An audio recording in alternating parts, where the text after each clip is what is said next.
மதல் பார்வை நிகழ்ச்சி உங்களை அன்புடன் வரவேற்கிறது. இன்றைய நிகழ்ச்சியில் என்னோடு உரையாடுவதற்காக பத்திரிகையாளர் ஐயநாதன் அவர்களும் எழுத்தாளர் முத்துக்குமார் அவர்களும் நம்ம அரங்கத்துக்கு வந்திருக்கிறாங்க. வணக்கம். இன்றைய நாளிதழ்களில் பல்வேறு விதமான செய்திகள் இருக்கு. அதுல ஒரு வினோதமானன்னு சொல்றதா அல்லது கவலை தரக்கூடியதுன்னு சொல்றதா அல்லது இது போன்ற அச்சமூட்டக்கூடிய நிகழ்வுகள் நடக்குதுன்னு சொல்றதான்னு புரியல. அமெரிக்காவில் நடந்த 2 நிகழ்வுகள் முக்கியமானதாகப்படுது. போன 2015 டிசம்பர் 6ஆம் தேதி, டிசம்பர் 6ஆம் தேதிங்கிறது நமக்கு ஒரு முக்கியமான செய்தியாக தெரியுது. அமெரிக்க விமானத்திலிருந்து ஒரு அமெரிக்க முஸ்லிம் ஒருவர் இறக்கி விடப்பட்டார் அப்படின்னு இன்றைய நாளிதழில் ஒரு செய்தி இருக்கு. அது இப்போது council on American Islamic relations அப்படிங்கிற அமைப்புல அது புகாராக வந்திருக்கு. அது பற்றிய விசாரணை புதன்கிழமை நடந்ததுன்னு அந்த செய்தி சொல்லுது. இருக்கை எண் 25 அமர்ந்திருக்கக்கூடிய முகமது அகமது அவர்களே, உங்களை நாங்கள் கண்காணித்துக் கொண்டிருக்கிறோம் அப்படின்னு விமான பணிப்பெண் சொல்றாங்க. கொஞ்ச நேரம் கழிச்சு ஏன் அந்த மாதிரி சொல்றீங்கன்னு அவர் கேட்கும் போது விமான ஊழியர்கள் எல்லாரும் நீங்க இங்க இருப்பதே அவருக்கு அசௌகரியமாக இருக்கு, அதனால நீங்க இந்த விமானத்திலிருந்து இறங்கி விடுங்கள் அப்படின்னு சொல்லி இறக்கி விடப்பட்டார் அப்படின்னு ஒரு செய்தி சொல்லுது. இன்னொரு செய்தி நிராயுதபாணியாக இருந்த ஒரு ஆப்பிரிக்க அமெரிக்கர் ஒரு ஆட்டிசம் பேஷண்ட்டுக்கு உதவி செய்யும் விதமாக, தெரப்பி கொடுக்கும் விதமாக அங்கு அவர் செஞ்சிட்டு இருந்த ஒரு வேலையை புளோரிடா போலீஸ் தவறாக புரிந்து கொண்டு அவரை சுட்டது அப்படிங்கிற செய்தியும் இருக்கு. இந்த 2 செய்தியும் அமெரிக்க மக்கள் மத்தியில அல்லது காவலர்கள் மத்தியில, அமெரிக்க சமூகத்துல ஒரு இனம் புரியாத அச்சம் நிலவுதோ அப்படிங்கிற உணர்வை கொடுக்குது. அருமை. அதான் நீங்க சொல்றீங்க, the fear in the psychic, in their psychic இல்ல, தப்பு, psych. அவர்களுடைய உளவியலிலேயே ஒரு அச்சம் கலந்து விட்டது. பொதுவா அச்சுறுத்தலுக்கு பதிலான ஒரு அச்சுறுத்தல் என்பதைத்தான் இந்த உலகம் ராஜதந்திரம் என்று சொல்லுகிறது. a threat to a threat is the best defense அப்படின்றது தான் ஒரு டிஃபென்ஸ் ஸ்ட்ராட்டஜியாவே சொல்லப்படுது. இப்ப நாம கூட சொல்லுவோம், பாகிஸ்தான் கிட்ட அணு ஆயுதம் இருக்கு, அப்ப நம்ம அணு ஆயுதம் இருக்கு, அதை கவுண்டர் பண்றது நம்ம கிட்ட அதற்கு இணையான, அதுக்கு பேர் தான் போட்டன்ட் த்ரெட். அது நம்ம ஒரு டிஃபென்ஸா நம்ம ஒண்ணு வச்சுட்டு இருக்கிறோம். அப்பதான் டெட்டரண்ட், போட்டன்ட் டெட்டரண்ட் அப்படின்னு நம்ம வச்சிருக்கிறோம். அப்பதான் நம்ம பாதுகாப்பு என்று நினைக்கக்கூடியது தான் இன்றைக்கு ராஜதந்திர அரங்கில் சேஃப்டி என்று சொல்லப்படுகிறது. ஆனால் 2 பேரிடமும் ஆயுதம் இருப்பது 2 பேருக்குமே ஆபத்தானது என்பதை தவிர அதில் பாதுகாப்பு என்கின்ற அம்சம் ஏதும் இல்லை. எந்த ஆயுதங்களை வைத்து ஒரு உலகில் ஆளுமையை நிலைநிறுத்தினார்களோ, எந்த அந்த ஆயுத பலத்தால் தங்களை ஒரு வல்லரசு, உலகத்தின் முதன்மையான வல்லரசு என்று சொல்லி அதன் மூலம் பொருளாதார மேலாதிக்கத்தையும் பெற்று ஒரு யூனிபோலார் வேர்ல்டு என்பதை உருவாக்கி விட்டார்களோ அந்த அமெரிக்காவில், இன்றைக்கு பார்த்தீர்களானால் அவர்களே உருவாக்கி வளர்த்த ஒரு ஆயுத கலாச்சாரம், அவர்கள் வெளி உலகில் விதைத்த அந்த ஆயுத கலாச்சாரம் அவர்களை நோக்கி ஏதோ ஒரு விதத்தில் திரும்பிக் கொண்டே இருக்கின்ற காரணத்தினால் ஒரு தொடர் அச்சத்தில் அந்த மக்கள் வாழ்ந்து கொண்டிருக்கின்றார்கள் என்பதனுடைய பிரதிபலிப்பு தான் இது. அங்கே மட்டுமல்ல, நீங்கள் கனடாவினுடைய தலைநகருக்கு போங்கள், இங்கிலாந்தினுடைய தலைநகருக்கு நான் போயிருக்கின்றேன், சிட்னி ஆஸ்திரேலியாவினுடைய அந்த நகரில் போய் இறங்கியிருக்கின்றேன். எல்லோருடைய பார்வையும் எங்கேயாவது திரும்புகிறது என்று பார்த்தால் அங்கே ஒரு முஸ்லீம் இருப்பார், அல்லது முஸ்லீமை போன்ற ஒரு ஆடை தரித்தவர் இருப்பார். நீங்கள் ஒரு குர்தாடியை வைத்துக் கொண்டு போனாலும் கூட ஜென்ராம் என்பது எடுப்படாது. இப்படி கூட ஒரு முஸ்லீம் பேர் இருக்குமோ என்கின்ற வார்த்தை தான் அங்கே உள்ளே போய்விடும், அவருடைய மூளைக்கு போய்விடுகின்றது. அதனால் தான் ஃபியர் இன் தி சைக் என்று நான் சொன்னேன். அப்படிப்பட்ட ஒரு அச்சத்தில் அவர்கள் வாழ்கின்றார்கள். அவர்கள் எந்த இடத்தில் இந்த பிரச்சனையை தீர்க்க வேண்டுமோ அரசியல் ரீதியாக அந்த இடத்தில் ஆயுதத்தை வைத்து தீர்க்க முற்படும் பொழுது ஒரு அமைதியற்ற ஒரு நிலை, அது மிகப்பெரிய ஒரு உருவகமாக உருவாக்கி ஒரு அச்சமாக அவருடைய எண்ணத்தில் குடிகொண்டு விட்டது. அதனால் தான் கமலஹாசன் இறக்கிவிடப்படுகின்றார். அதனால் தான் அப்துல் கலாம் அந்த அளவிற்கு கடுமையாக சோதிக்கப்படுகின்றார். அதனால் தான் கிழக்காசிய நாடுகளிலிருந்து வரப்போகின்ற எல்லோரும் இப்படி டிஃபரன்ஷியல் ட்ரீட்மெண்ட் என்று சொல்லக்கூடிய அளவிற்கு ஒரு தனித்த ஒரு எந்த விதமான ஒரு நாகரிகத்தினுடைய வரையறைக்கும் உட்படாத அளவிற்கு சோதிக்கப்படுகின்றார்கள், தனிமைப்படுத்தப்படுகின்றார்கள். அதனுடைய வெளிப்பாடு தான் இது. முத்துக்குமார், நீங்க தொடக்கத்துல சொன்னீங்க இனம் புரியாத ஒரு பயம் இருக்குன்னு. என்ன பொறுத்தவரைக்கும் அது இனம் புரிந்த ஒரு பயமா தான் பாக்குறேன். முஸ்லிம் இனம் இன்னொன்று கருப்பினம் அப்படின்னு நிறம்வெறி இனவெறி இந்த இரண்டும் அவங்க உள்ளுக்குள்ள இருக்கு. அது வந்து இந்த அச்சத்தின் அவங்களுக்குள்ள ஏற்கனவே வந்து இந்த தீவிரவாதிகள் உள்ளிட்ட இந்த அச்சுறுத்தல்களுக்காக அவங்க மனம் ஆட்பட்டிருக்கு. அதனால இந்த ரெண்டுத்தையும் வந்து இந்த முஸ்லீம் அந்த பெயர் ஹுசைன் அப்படின்னு பேர் இருந்தா நான் கமல்ஹாசன், அது ஹுசைனா ஹாசனா ஹசீனா அப்படின்ற ஒரு சந்தேகம் வந்து கமலஹாசனுக்கு தொந்தரவு. அதே போல அப்துல் கலாம், இவர் ஷாருக் கானுக்கு சிக்கல். இந்த மாதிரி எல்லாருக்குமே சிக்கல் வர்றதுக்கு காரணம் என்னன்னா அவங்களுக்குள்ள இருக்கக்கூடிய இனம் சார்ந்த ஒரு அச்சம் அவங்களுக்கு இருக்கு. அதுதான் வந்து இப்படியான கருத்துக்களா அல்லது இப்படியான நடவடிக்கைகளா வெளிப்படுது அப்படின்னு தான் நான் வந்து இதை பாக்குறேன். இதுல வந்து ஒரு முன்னாடி ஒரு சம்பவம் நடந்திருக்கு. அதாவது இவரை பாக்குறதுக்கு எங்களுக்கு வந்து அன்கம்ஃபர்டபுளா இருக்கு அப்படின்னு சொன்னப்ப வந்து ஏற்கனவே வந்து ஒரு முறை வந்து ஒரு கருப்பினத்தவரும் ஒரு ஒயிட்டும் வந்து ஒரு விமானத்துல போறப்போ அந்த ஒயிட் வந்து சொல்லியிருக்கிறாரு அந்த பைலட் இவங்கள்ட்ட வந்து எனக்கு இவர் கூட உட்கார்ந்துருக்கிறது அசௌகரியமா இருக்கு அப்படின்னு சொல்றப்போ ஒரு கேப்டன் அந்த போயிட்டு இவர்கிட்ட போயிட்டு பைலட் கிட்ட போய் அனுமதி வாங்கி வந்து உங்களுக்கு ஃபர்ஸ்ட் கிளாஸ்ல இடம் இருக்கு அப்படின்னு சொல்லி அந்த கருப்பினத்தவரை தான் கூட்டு போனாங்க. உங்களுக்கு அவர் கூட தான் உட்கார்றதுக்கு அசௌகரியமா இருக்கு, அதனால அவரை வந்து நாங்க வந்து ஃபர்ஸ்ட் கிளாஸுக்கு கூட்டு போறோம், நீங்க வந்து இங்க எக்கானமிக் கிளாஸ்லயே இருங்க அப்படின்னு சொல்லிட்டு போனாங்க. இது வந்து ஒரு இன வெறுப்பினுடைய வெளிப்பாடு அல்லது ஒரு பயத்தின் வெளிப்பாடா தான் இதை பாக்குறேன். இது தொடர்ந்து இருக்கு. இது சொன்னது போல இது அவர்கள் ஏற்கனவே விதைத்தது, அதை இப்பொழுது அமெரிக்கர்கள் அறுவடை செய்து வருகிறார்கள் அப்படின்னு தான் இதை நான் பாக்குறேன். இன்னொரு செய்தி வந்து ஒரு 24 வார கருவை கலைப்பதற்கு அனுமதி கொடுங்கள் அப்படிங்கிற கோரிக்கையோட உச்சநீதிமன்றத்தை ஒரு பெண் அணுகுகிறார். அது வந்து திருமணம் செய்து கொள்கிறேன் அப்படின்னு வாக்குறுதி கொடுத்து நன்றாக பழகி காதலித்த ஒரு ஆண் வந்து என்னை கருவுற செய்து விட்டார். இப்போ வந்து திருமணம் செய்து கொள்ள மறுக்கிறார். அதனால அவர் மேல வந்து வல்லுறவுக்கான வழக்கு போடணும்னு அது ஒரு தனியாக ஒரு பக்கமும், இன்னொரு பக்கம் 20 வார கருவை கலைக்கிறதுக்கு சட்டம் இடம் கொடுக்குது. ஆனா 24 வார கருவை கலைப்பதற்கு சட்டம் இடம் கொடுக்கலங்கிறதுனால எனக்கு கருக்கலைப்பு செய்ய மாட்டேங்கிறாங்க மருத்துவமனையில. அதற்கு கருக்கலைப்பு செய்து கொள்வதற்கு அனுமதி கொடுங்கன்னு உச்சநீதிமன்றத்தை போய் கேட்கிறாங்க. சிக்கல் என்னன்னா மற்ற கேஸ் மாதிரி இது எத்தனை நாள் கடந்து வேண்டுமானாலும் தீர்ப்பு சொல்வதற்கான சூழல் வந்து இதுல இல்ல. உடனடியான தீர்ப்பு வந்து எதிர்பார்க்க வேண்டிய சூழல்ல அந்த மனு போயிருக்கு. இதை முத்துக்குமார் நீங்க எப்படி பார்க்கிறீங்க? ரொம்ப முக்கியமான விஷயம். ஏன்னா நீங்க சொல்றது போல இது வந்து கோர்ட் அப்படின்னாலே நாள் கடந்துதான் தீர்ப்புங்கிறது எப்போது வரும் அப்படின்னு எந்த விதமான உத்தரவாதம் கிடையாது அப்படிங்கிற ஒரு சூழல் தான் வந்து இருக்கு. ஆனா இந்த வழக்கு வந்து விசித்திரமான வழக்கா இல்ல, ரொம்ப முக்கியமான வழக்கு. ஏன்னா அந்த பெண்ணுடைய எதிர்காலம் தொடர்பானது. அந்த பெண்ணுடைய எதிர்காலம் மட்டுமல்ல, உள்ளே இருக்கக்கூடிய சிசுவின் எதிர்காலம் தொடர்பானது. ஒருவேளை வந்து ஒரு காலம் கடந்து அதை வந்து கலைக்கிற மாதிரியான சூழல் வந்து அல்லது சட்ட விரோதமாவே, அதாவது அனுமதி கொடுக்கல சட்டம் அப்படிங்கிறதுனால அந்த பொண்ணு வந்து தனக்கு விருப்பம் இல்லாத அந்த கருவை சுமக்க விருப்பம் இல்லை அப்படின்னு சொல்லி அதை கலக்க முயற்சி பண்ணா அந்த பொண்ணுக்குமான உயிருக்கும் கூட ஆபத்தா மாறுறதுக்கான அபாயம் இருக்கு. அதனால இந்த விஷயத்துல வந்து இது வந்து ஒரு பெக்குலியர் கேஸ். அதனால வந்து இந்த 20 வாரம் அப்படிங்கறத வந்து 24 வாரம் ஆயிடுச்சு அப்படின்னாலும் இந்த கேஸுக்காக ஒரு சிறப்பு இது கொடுத்து இதை வந்து செய்யறதுக்கான அனுமதியை அரசு கொடுத்ததுன்னா அது கூட, நீதிமன்றம் கொடுத்துச்சுன்னா அது கூட முக்கியமான விஷயம், வரவேற்க வேண்டிய ஒரு விஷயமா தான் நான் பாக்குறேன். திரு முத்துக்குமார் அவர்கள் சொன்ன ஒரு விஷயம் ரொம்ப முக்கியமானது. என்னன்னா, ஒரு பெண் கருவுற்றதை ஒரு மகிழ்வான ஒரு நிகழ்வாக எடுத்துக்கொள்கின்றார். பிள்ளை பெறுவதை மிகவும் மகிழ்வோடு அவர் எதிர்பார்க்கின்றார். ஆனால் அந்த பெண்ணே வெறுக்கும் பொழுது இங்கே ஒரு கேள்வி எடுக்கிறது, சட்டமா அல்லது அந்த பெண்ணினுடைய விருப்பமா? ஆங்கிலத்தில் ஒரு படம் வந்தது, whose life is it anyway? என்னுடைய உடல் முழுவதும் அந்த விபத்தால் பாதிக்கப்பட்ட செயலிழந்து விட்டேன், நான் ஒரு நடைபெணமாக நான் வாழ விரும்பவில்லை, என்னை கருணை கொலை செய்து விடுங்கள் என்று சொல்லுகின்றார்.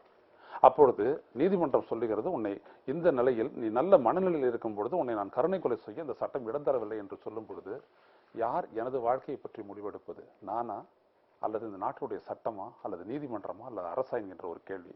பெரும் விவாதத்திற்கு பிறகு கருணை கொலை செய்வதற்கு அந்த நாட்டினுடைய நீதிபதிகள் ஒப்புக்கொள்கிறார்கள். அதுதான் அந்த படத்தினுடைய சாராம்சம். இதே கருணை கொலையை இந்தியாவுடைய உச்ச நீதிமன்றம் வேறொரு வழக்கில் ஆமோதித்திருக்கிறது. எந்த மனிதன் எனது வாழ்க்கை இதற்கு மேல் வாழ தகுதியற்றதாகிவிட்டது, உடல் ரீதியாகவோ மன ரீதியாகவோ நோய் ரீதியாகவோ என்று சொல்லும் பொழுது அதுதான் மைய விடயமாகிவிட்டது. அந்த இடத்தில் சட்டத்தையும் தாண்டி நாம் ஒரு முடிவெடுக்க வேண்டிய ஒரு கட்டாயத்திற்கு தள்ளப்பட்டிருக்கின்றோம்.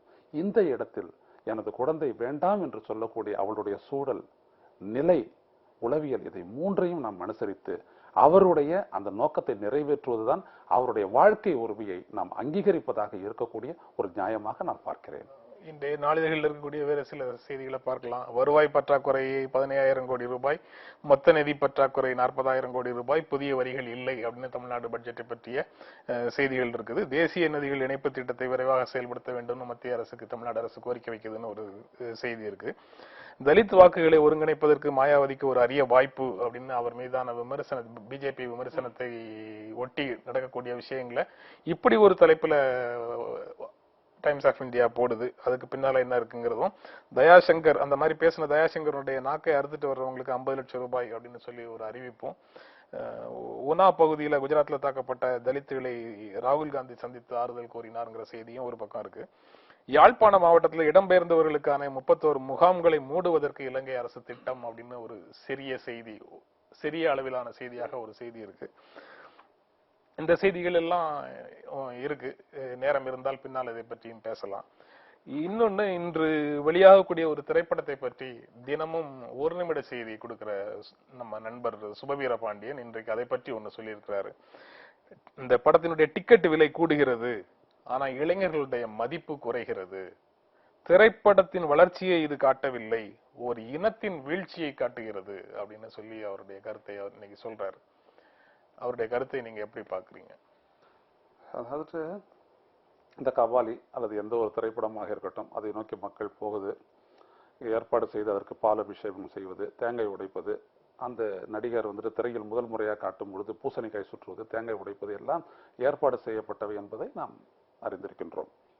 இது அனைத்துமே நேற்று ஒரு நிகழ்ச்சியில் திரு ஞானி அவர்கள் குறிப்பிட்டதை போல வணிக நலன்களுக்காகவும் லாபத்திற்காகவும் ஒரு பிம்பத்தை உருவாக்குவதுதான்.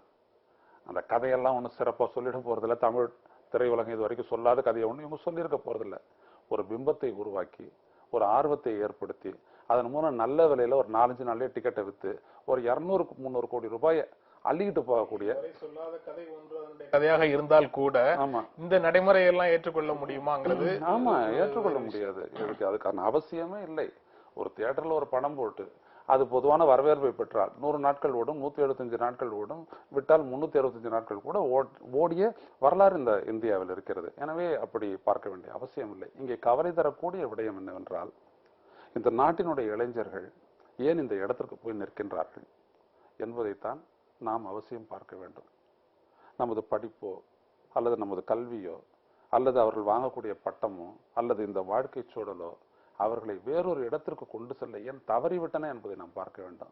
இல்லாட்டி போயிட்டு ரஜினி கிட்ட போயா நிக்க போறாங்க. அந்த நாடு இன்றைக்கு இருக்கக்கூடிய சூழலில் மொத்த சுமையும் நாளைக்கு தாங்க வேண்டிய இந்த இளைஞர்கள் இப்படி பேனர்களுக்கு பலாபிஷேகம் செய்து கொண்டு 300 ரூபாய் கொடுத்து இந்த படத்தை பார்ப்பதற்காக முண்டியடித்துக் கொண்டிருக்கக்கூடிய இந்த அவலத்தை அவர் சொன்னதைப் போலவே நானும் பங்கேற்கிறேன். ஆனால் இனம் என்று சொல்லி சுருக்காதீர்கள். இது இந்தியாவினுடைய அவலம் என்று சொல்லி இதை விரிவாக பாருங்கள். இது எல்லா இடத்திலுமே இருக்கின்றது. இன்னும் மோசமாக ஆந்திராவில் இருக்கின்றது. அதைவிட மோசமான ஒரு பிரமாதமாக மும்பையில் இருக்கின்றது, புனேவில் இருக்கின்றது. எனவே எல்லா இடத்திலும் இருக்கின்றது. திக்கற்று போகக்கூடிய இளைஞர்களுக்கு வழிகாட்டக்கூடிய ஒரு அரசியலோ அதற்கான ஒரு தத்துவார்த்த தலைமைகளோ இல்லாத பொழுது அவர்கள் இப்படித்தான் இருப்பார்கள். அது எல்லாம் அங்க எல்லாம் இருக்குது அப்படிங்கிறது உண்மையாக இருக்கலாம். ஆனா தனியே இவருக்கு ஒரு குணம் உண்டு அப்படின்னு நம்பிய இடத்துலயும் இப்படி இருக்குதுங்கிறதுனால அவர் அந்த வார்த்தையை பயன்படுத்தி தனியே இவருக்கு ஒரு குணம் உண்டு தமிழினத்துக்கு என்று சொல்லவர்களே யாராவது எனக்கு சொல்லுங்க. இந்த தமிழ் இனத்துக்கு இருக்கக்கூடிய ஒரு பொதுத்தன்மையை சொல்லுங்க. சரி முத்துக்குமார். அதாவது இது இந்த கபாலி இது எல்லாமே அடிப்படையில வர்த்தகத்துல சப்ளை அண்ட் டிமாண்ட் அப்படிங்கிறது இருக்கத்தான் செய்யும். டிமாண்ட் எந்த அளவுக்கு இருக்கோ அந்த அளவுக்கு சப்ளை இருக்கத்தான் செய்யும்.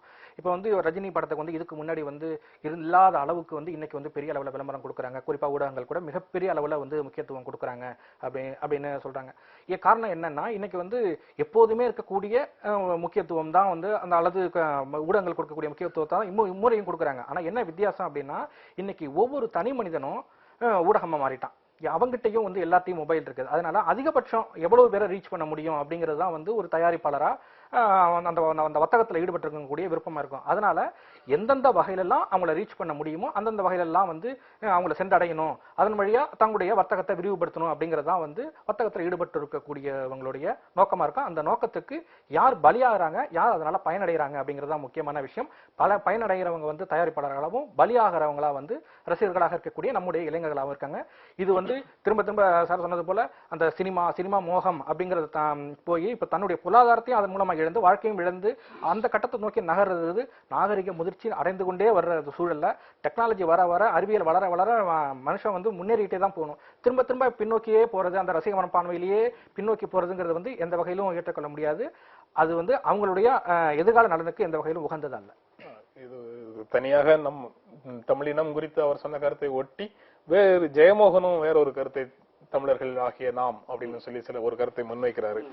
பியூஷ் மனுஷ் வந்து ஜாமீன்ல விடுதலை ஆயிருக்கிறாரு. தனி அறையில வைத்து ஜெயில என்னை தாக்கினார்கள்னு நேற்று செய்தியாளர்கள்ட்ட சொன்னாரு. அதை ஒட்டி பேசும்போது ஜெயமோகன் குறிப்பிட்டதாக தமிழ் ஹிந்துல சில வரிகள் இருக்கு. பியூஷ் மேல இன்னைக்கு பரப்பப்படக்கூடிய குற்றச்சாட்டுகள் எதுவும் அவர் கைது செய்யப்பட்டு அவர் மேல ஊடக கவனம் வெல்ற வரைக்கும் வரலங்கிறத கவனிக்கும் நுண்ணுணர்வு நமக்கு வேண்டும்ங்கிறாரு. அது ஒரு முக்கியமான ஒரு ஃபேக்டர். அதை விட்டுருங்கன்னா அது புரிந்து கொள்ளக்கூடியது. அடுத்தது, பொதுவாகவே தமிழர்களாகிய நமக்கு லட்சியவாதங்கள்ல நம்பிக்கை இல்லை. ஏனென்றால் உண்மையான லட்சியவாதம் இங்கே பொதுவெளியிலிருந்து காணாமல் போய் ரொம்ப நாள் ஆச்சு அப்படின்னு சொல்றாரு. அந்த வரி உங்களுக்கு ஏற்புடையதா? ஆமாமா. அதாவது எனக்கு இவர் மேல நிறைய விமர்சனங்கள்லாம் உண்டு, அது வேறு. ஆனா இந்த கருத்து, நான் முதல்ல கருத்தை பார்க்கறது மனிதனை விட லட்சியவாதங்களில் அதுல இருந்து ஏன் நம்ம தள்ளி போனோம்? தள்ளி போயிட்டோம்னு சொல்லிட்டு நீங்க சொல்லிட்டீங்களே, ஏன் தள்ளி போனோம்? அப்ப ஐடியலிசத்தை பத்தி நம்ம பேசுறேன். ஐடியலிஸ்ட் இல்ல நாட்டுல. இருந்தால் இன்றைக்கு பெரியார் இருந்தால், இன்றைக்கு காந்தி இருந்தால், இன்றைக்கு விவேகானந்தர் இருந்தால், இன்னைக்கு அரவிந்தர் இருந்தால், இன்னைக்கு பகத்சிங் வேண்டாம் அவரை போன்றவர்கள் இருந்தால், நாம் லட்சியவாதிகளின் மீது லட்சியவாதத்தின் மீது நம்பிக்கை கொண்டவர்களாக நான் இருப்போம். அப்படி இல்லாத ஒரு வெளி ஏன் உருவானது? உருவாக்க யாரெல்லாம் துணை சென்றார்கள்?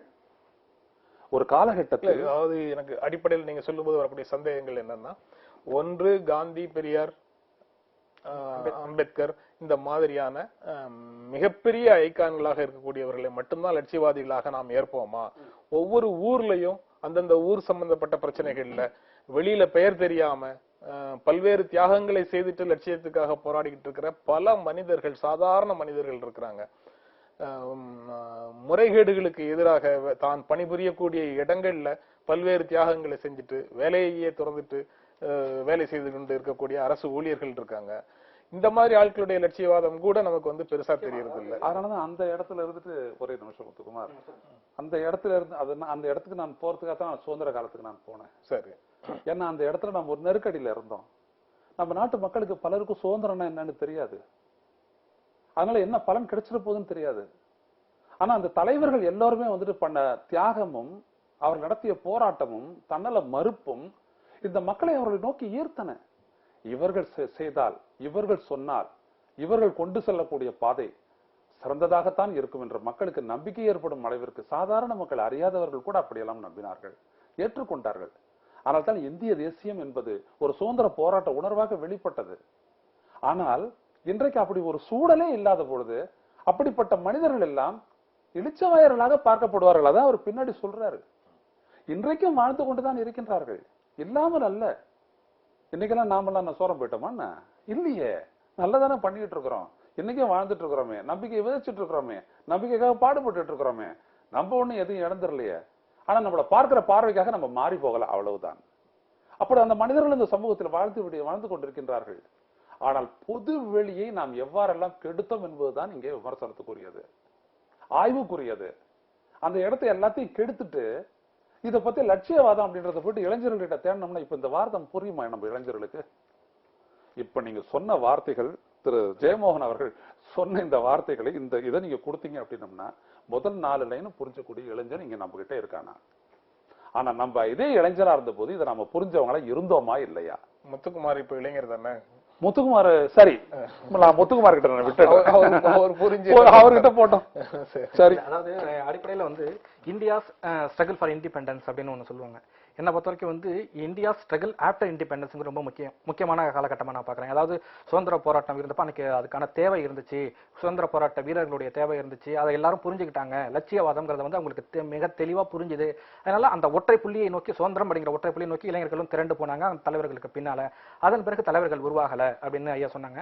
இன்னைக்கு தான் வந்து அதிக தலைவர்கள் தேவை. ஏன்னா இன்னைக்கு அதை விட அதிகமான சிக்கல்களை வந்து நம்ம ஒவ்வொரு பிராந்திய வாரியாகவும் வெவ்வேறு விதமான சிக்கல்களை வந்து நம்ம எதிர்கொள்றோம். அது சுயாட்சி சிக்கலா இருக்கலாம், மாநில மொழி உரிமை சிக்கலா இருக்கலாம், நீர் சிக்கல்கள்ல இருந்து தனி மனித ஒழுக்கம் தொடர்பான பிரச்சனைகள் இருந்து பல்வேறு விதமான பிரச்சனைகள் இருக்கு. ஆனா அந்த ஒவ்வொரு பிரச்சனைக்கும் தனித்தனியா அங்கங்கே வந்து அரசியல் கட்சிகள் எப்படி செயல்படுறாங்களோ அதுபோல ஒவ்வொரு தனித்தனி பிரச்சனைக்கும் குரல் கொடுக்கறதுக்காக நிறைய பேர் இருக்காங்க. எல்லாருமே வந்து பெரியாராவும் காந்தியாவும் அம்பேத்கராவும் உருவாகிட முடியாது. அந்த மாதிரி சின்ன சின்ன அளவுல மிக தீவிரமா ஒரு தனிப்பட்ட பிரச்சனையை கூட முன் வச்சு தொடர்ந்து மக்கள் மத்தியில விழிப்புணர்வு ஏற்படுத்திட்டு இருக்கக்கூடிய பல நபர்கள் வந்து, பல மனிதர்கள் வந்து நம்ம இப்ப நடப்பு காலத்தை நம்ம பார்த்துக்கிட்டு தான் இருக்கோம். குறிப்பா வந்து இந்த கூடங்குளம் அணுகுலை அந்த அணுகுலைக்கு எதிர்ப்பு போராட்டத்தில் சுப உதயகுமாரன் அவர்கள் வந்து அவர் ஒரு பக்கம் போராடிட்டு இருக்காரு. அதே போல இந்த மதுவிலக்கு கோரணும் அப்படின்னு, மதுவிலக்கு வேண்டும் அப்படிங்கிற கோரிக்கையை முன் வச்சு ஒரு பக்கம் இந்த பியூஷ் மனுஷ் அதே போன்ற ஒரு சுற்றுச்சூழல் அந்த விழிப்புணர்வு அதை உருவாக்கணும் அப்படிங்கிறதுக்காக அவர் போராடுறாரு. ஸோ அந்த மாதிரி பெரிய அளவுல போராட்டங்கள் நடத்திட்டு இருக்காங்க தனித்தனி அளவா. ஆனா அதுக்கெல்லாம் வந்து எந்த அளவுக்கு வெற்றி கிடைக்கிறது அப்படிங்கிறத வச்சு பாக்குறப்போ தான் வந்து அவங்க வந்து அடுத்த கட்டத்தை நோக்கி நகருவாங்க. ஆனா அவங்க அந்த சம்பந்தப்பட்டவங்க யாருமே வெற்றி அடைந்து விட கூடாதுங்கிறதுல வந்து அரசாங்கம் அப்படிங்கிறது ரொம்ப தெளிவா இருக்கு. அதனாலதான் அந்த யாரெல்லாம் போராடுறாங்களோ அவங்க மேலாம் கடுமையான வழக்குகளை தொடுக்கிறது, அவங்களை எப்படி எல்லாம் வந்து போராட சாலைக்கு வராம முடக்கிறது, அவங்களுக்கு ஆதரவா இருக்கிறவங்க எல்லாம் வந்து எப்படி த்ரெட்டன் பண்ணி அவங்கள்ட்ட இருந்து அவங்களை விலகி போக வைக்கிறது அப்படிங்கிறதுக்கான பெரிய அளவுல வந்து நடவடிக்கைகளை வந்து அரசாங்கம் எடுக்குது. ஏன்னா அவங்க ஆன்டி எஸ்டாப்ளிஷ்மெண்ட் அப்படிங்கிறதுனால அவங்களை எப்படி எல்லாம் ஒடுக்க முடியுமோ அப்படி எல்லாம் ஒடுக்கும் போது அவங்க வந்து அடுத்த கட்டத்தை நோக்கி நகருவதற்கான வாய்ப்புகளை அறவே முற்றாக அவங்க தவிர்த்துறாங்க. அதனால நீங்க எப்படி போயிட்டு அவங்க வந்து வளர முடியும்? வளர்ந்தாதானே அவங்க அம்பேத்கரா அல்லது யாருங்கிறத நம்ம முடிவு பண்ண முடியும். சட்டங்கள் மூலமாக, காவல்துறை மூலமாக அவர்களை போராடக்கூடியவர்களை ஒடுக்குவதற்காக அரசு எடுக்கக்கூடிய முயற்சிகள்னு நீங்க சொல்றீங்களே, அதை புரிந்து கொள்ள முடியுது. அரசு எப்போதும் போராட்டங்களை பேசி பார்க்கும், தீர்த்து வைக்க முயற்சி செய்யும். நடக்கலன்னா அவங்களுக்கு அந்த முரண்பாடு தீர்க்க முடியாததாக இருந்ததுன்னா ஒடுக்குவதற்கு முயற்சி எடுக்குங்கிறது பொதுவான நடைமுறை, இன்னைக்கு வரைக்கும் நடந்து கொண்டு இருக்கக்கூடிய நடைமுறை. ஆனா இங்க ஜெயமோகன் குறிப்பிடுறது, அப்படி போராடக்கூடியவர்களை, லட்சியவாதத்தோடு செயல்படக்கூடியவர்களை நாம வந்து வாய் புளித்ததோ மாங்காய் புளித்ததோன்னு சொல்ற மாதிரி அவர்கள் மேல கடுமையான குற்றச்சாட்டுகளை முன்வைக்கிறோம்ல. அவரை பத்தி தெரியாதா, அவரு 20 வருஷத்துக்கு முன்னாடி அந்த ஊர்ல வேலை செஞ்சிட்டு இருக்கும் போது அவர் அதெல்லாம் செய்யலையா அப்படின்லாம் நாம வந்து கண்ணாப்பினான்னு இந்த பொது வாழ்க்கையில் இருக்கக்கூடிய இதை போன்ற மனிதர்கள் மேல ஒரு விமர்சனத்தை வைக்கிறோமே, அந்த விமர்சனத்துக்கு அவர் ஒரு காரணம் சொல்றாரு. அது சுயநலமாக இருக்கக்கூடிய நம் மீது அவங்களுடைய லட்சியவாத வாழ்க்கை முகத்தில் அடைகிறது. அவங்களுடைய வாழ்க்கை நம்ம சுயநலத்தின் மீது முகத்தில் அடிக்குது. அதை தாங்க முடியாத எரிச்சல்ல அவங்க மேல இருக்கக்கூடிய சின்ன சின்ன விஷயங்களை கூட பெரிதாக ஊதி பெருசாக்கி அவங்க மேல குற்றச்சாட்டுகளை முன்வைக்கிறோம்னு ஒரு உளவியலை, உளவியல் தான், உளவியல் பகுப்பாய்வு தான் அவர் செஞ்சிருக்கிறாரு. இது கோவணம் கட்டாத ஊர்ல கோவணம் கட்டினவன் எதையும் எதிர்க்க தயாராகிருக்கணும். தந்தை பெரியாரின் மீது என்னெல்லாம் தூக்கி அடிக்கப்பட்டது, அம்பேத்கர் எப்படி பார்க்கப்பட்டார், நாராயணகுரு எவ்வாறு உதாசீனப்படுத்தப்பட்டார், இப்படி நம்ம பல விடயங்களை பார்க்கணும். எல்லாமே இந்த நாட்டினுடைய விடுதலை போராட்டத்தில் ஈடுபட்டு பின்னால் ஆன்மீகத்துக்கு வரும்பொழுது அவர் மீது கௌரவ குறைவான பல விமர்சனங்கள் வைக்கப்பட்ட பொழுது, கௌரவத்தை பற்றியே என்னிடம் பேசுகின்றீர்கள் என்று அரவிந்தர் ஒரு பெரிய கடிதத்தை எழுதினார். ஒன்று, தந்தை பெரியார் ஒன்றை சொல்லுவார், பொது வாழ்க்கைக்கு வந்து விட்டோம், சுயமரியாதைக்காக கூட நீ வந்து விட்டாய், ஆனால் இந்த போராட்டத்தில் உன்னுடைய சுயமரியாதையை காப்பாற்றிக் கொள்ள முயற்சிக்காது என்றார். அதே போல இன்னொன்றையும் சொன்னார், தயவு, தாட்சண்யம், தயக்கம், இது மூன்றும் உனக்கு இருக்கக்கூடாதுன்றார். இப்ப எத்தனை பேர் வந்துட்டு பியூஷ் மனுஷனுடைய அந்த பணி, அந்த மனிதர், அவருடைய இதயம் ஏன் அப்படி துடிக்கின்றது என்பதையெல்லாம் பார்த்து என்ன விதமான கருத்து வேணாம்னு சொல்லிட்டு போட்டோம். இந்த நாட்டுல நீர்நிலைகளை சீர்குலைக்கிறத பத்தி கண்டுகொள்ளாமல் அதற்கு நிதி ஒதுக்கி நாங்கள் தூய்மைப்படுத்துகிறோம் என்று சொல்லி எல்லாவற்றையும் தின்று விடுகின்ற ஒரு அரசும் அரசு நிர்வாகம் இருக்கின்ற இடத்தில் பியூஷ் மனுஷனுடைய அந்த பணி என்பது, அவர் யார், என்ன, எப்படி இருந்தார் என்பதையெல்லாம் தாண்டி அவர் ஒரு ஐகான் தான், அவர் ஒரு உதாரண மனிதர் தான், அவரை வைத்து நிறைய பேர் வருவார்கள் தான். அதை நாம் மறந்துவிட வேண்டாம். ஏனென்றால் எந்த இளைஞர்களை பற்றி நாம் கவலைப்படுகின்றோமோ அதே இளைஞர்கள்கிட்ட இருந்து தான், கருணை உள்ளம் இருந்து தொட்டு தான் ஒரு துணிச்சலோடு இந்த வெள்ள பாதிப்பு ஏற்பட்ட போது அந்த அளவிற்கு வந்து காப்பாற்றினார்கள். அந்த இளைஞர்கள் மத்தியில பியூஷ் மோகன் பதியறதுக்கு வந்துட்டு இந்த எதிர் விமர்சனம் தேவைன்னு நினைக்கிறேன். எனக்கே வந்துட்டு பியூஷ் மோகன் வந்துட்டு இவங்க நிறைய பேர் திட்டினாங்கன்னா இன்னொரு 10 நாள் படிச்சுக்கிட்டு அவரை பத்தி நிறைய தெரிஞ்சுக்கலாம். இப்போ ஒரு 2-3 ஏரிகளை சீர்படுத்துறது மட்டும்தான் தெரிஞ்சிச்சு. இன்னும் எதிர் விமர்சனம் பண்ணாங்கன்னா அதை எப்பொழுதுமே நீங்க ஒண்ணு பார்க்கணும், விமர்சனத்துல இருந்துட்டு கடைசியா வர்றது நல்ல விளைவா தான் இருக்கும். புரியுதுங்களா? ஒருவேளை சீதை வந்துட்டு அந்த அக்னி பிரவேசம் பண்ணல அப்படின்னோம்னா யாரு ராமாயணத்தை வந்துட்டு இவ்வளவு காலம் பேசியிருப்பாங்களான்றது கூட சந்தேகம். அக்னி பிரவேசம் பண்ணி இந்த நாட்டுல நிரூபிச்சுட்ட உடனே அது வரலாறு ஆயிடுது. அதனால பியூஷ் மோகனுக்கு அப்படி மாதிரி ஒண்ணு இருக்கட்டுமே, ஒரு கவலையும் இல்லை. ஆனா ஒரே ஒரு விடயம் தான், இந்த நாட்டுல யாரு லட்சியவாதியா இருக்கிறானோ அவன் லட்சியவாதியா தொடர்வதற்கான எல்லா விதமான இலக்கிய பாரம்பரிய பண்பாட்டு அடித்தளங்களும் இங்கே வலிமையாக இருக்கின்றன. அதனாலதானே வந்துட்டு ஜெயமோகன் கூட ராமாயணத்தை பத்தி எழுதிட்டு இருக்கிறாரு, மகாபாரதத்தை எழுதிட்டு இருக்கிறாரு. எனவே நாம் அதை பற்றி கவலைப்பட வேண்டாம். ஆனால் அவர் செய்த இந்த உளவியல் பகுப்பாய்வை நான் மரியாதையுடன் ஏற்கிறேன். இந்த இறையன் பையஸ் வந்து பொறாமை பத்தி சொல்லுவாரு. அதாவது எனக்கு அவனுக்கு கிடைச்சதெல்லாம் எனக்கு கிடைக்கலையே அப்படிங்கிறது வந்து ஒரு வகையில ஏற்றுக்கொள்ளக்கூடிய ஒரு பொறாமை தான். எனக்கு கிடைச்சதெல்லாம் அவனுக்கும் கிடைக்குது பாரு அப்படின்னு சொன்னா அது வந்து ரொம்பவும் ஆபத்தான பொறாமை அப்படின்னு சொல்லுவாரு. இதை சமூக நீதி தத்துவத்தோட இதை இணைச்சு பார்க்கலாம். அதுபோல இன்னைக்கு வந்து இந்த பியூஷ் மோகன் வந்து மிக ஆதரவோட அவர் வேற எங்கேயோ பிறந்தவர் இங்க வந்து செயல்பட்டு அந்த சுற்றுச்சூழலுக்காக அவர் போராடிட்டு இருக்கிறப்போ அவர் எந்த இடத்துல தவறு பண்ணுவார் அப்படின்னு கவனிக்கிறதுக்கான சில குறிப்பிட்ட பின்னர் இருப்பாங்க. இப்ப அவர் மீது பல்வேறு விதமான குற்றச்சாட்டுகள் இருக்கு. ஆனா அந்த குற்றச்சாட்டுகளை இந்த குறிப்பா வந்து அந்த அவர் வந்து ஏன் இங்க வந்து போராடணும்னு கேக்குறாங்க இல்லையா, அந்த குற்றச்சாட்டுக்கு மட்டும் நான் விளக்கம் சொல்றேன். அந்த மாதிரியா தன்னால சுருக்கமாக சொன்னீங்க. நிச்சயமா, அதாவது அந்த மாதிரியான சொல்றேன், தங்களால போராட முடியல, ஆனா நியாயமா நம்ம போராடி இருக்கணும், போராடல முடியல, ஆனா அதை வெளிப்படையா காமிச்சுக்க முடியாது அப்படிங்கிறப்போ அவரை செய்ய யார் இறங்கி வராரோ அவரை குற்றம் சாட்டுவதன் மூலமா நம்மளுடைய மனசை நாமளே சாட்டிஸ்ஃபை பண்ணிக்கிறோம் அப்படிங்கிற ஒரு அந்த ஈகோ சாட்டிஸ்பாக்சன் தான் என்னுடைய வெளிப்பாடை தான் நான் பாக்குறேன். நம்ம பேசலாம், தொடர்ந்து பேசலாம் ஒரு இடைவேளைக்கு பிறகு.